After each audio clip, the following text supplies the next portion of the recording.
Good morning, students. Welcome to General Science class. Did you read the pages what I said yesterday? Okay.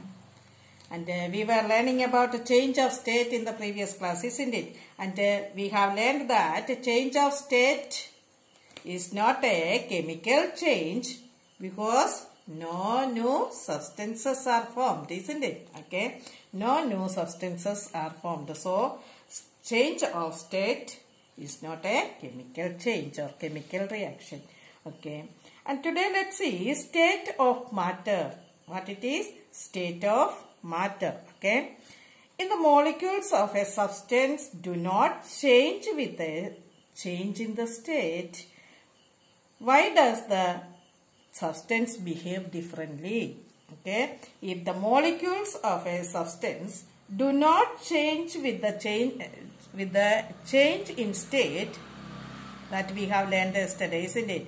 Okay, the molecule of substances do not change with the change in state. Okay, and why does the substance behave differently?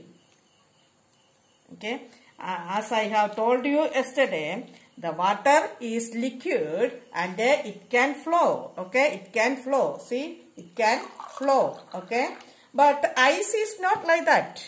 Ice is not like that. Ice is something hold. Okay, same molecules only, but something hard, and we can hold it in our finger.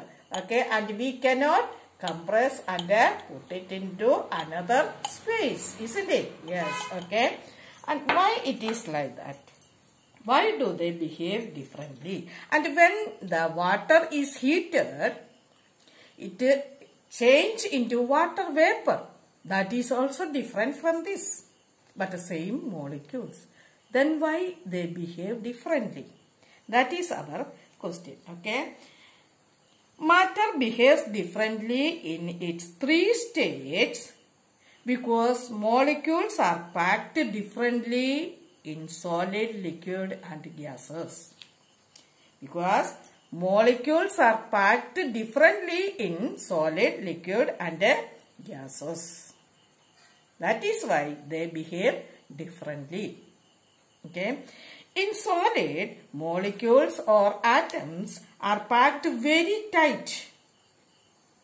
They also attract each other very hard. They have a hard relation or hard attachment. Okay, they attract each other very hard.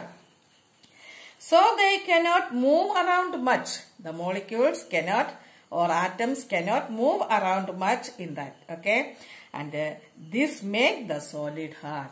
That is why the solid is hard. So the ice is hard, isn't it? Ice and other solid things are hard. Okay, and this is also the reason why solid cannot be compressed into a smaller space. Okay, you know that these solid things cannot be compressed and put into smaller space. Okay, we cannot put into smaller space, and it has a fixed shape until and unless we break it, isn't it?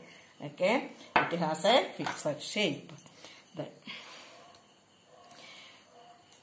And then they have a fixed shape. In another word, this is why solid have a fixed volume and a fixed shape.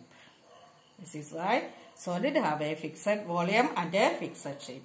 But in liquid, the molecules or atoms are packed more loosely than the solid. And they do not have the they do not attract each other as hard as in solid. Okay, the molecules of solid. So they move about more freely than in solid. Okay, and slip over each other. That is why they can we can flow it into another vessel, isn't it? And they take the shape of the vessel it contains. Okay, see, now it has the shape of the glass, isn't it? Yes, like that we can flow it into another vessel. Okay, So, liquid flow and change their shape. But the molecules cannot break the hold of each other, okay, and escape altogether. This is why liquid have a fixed volume. Okay, liquid have a fixed volume, but no fixed shape. Okay, but in the gases, the molecules of gases attract each other weakly. Okay, they very weakly. So they hardly have any hold over each other. Okay, they can move just as they please. Okay, as they wish or as they please. Okay, this is why gases do not have a fixed volume or fixed shape. The molecules move about and fill the space that is available. Okay, that is why the molecules of gases, okay, attract each other hardly, and so hardly they have the hold over each other. Okay, and they can move as they please and fill up any spaces. Did you understand? So why the matter behaves in differently in different state? Because the molecules are packed differently in solid, liquid and gases. Okay, did you understand? So, you read page 75 nicely. Okay, page 75.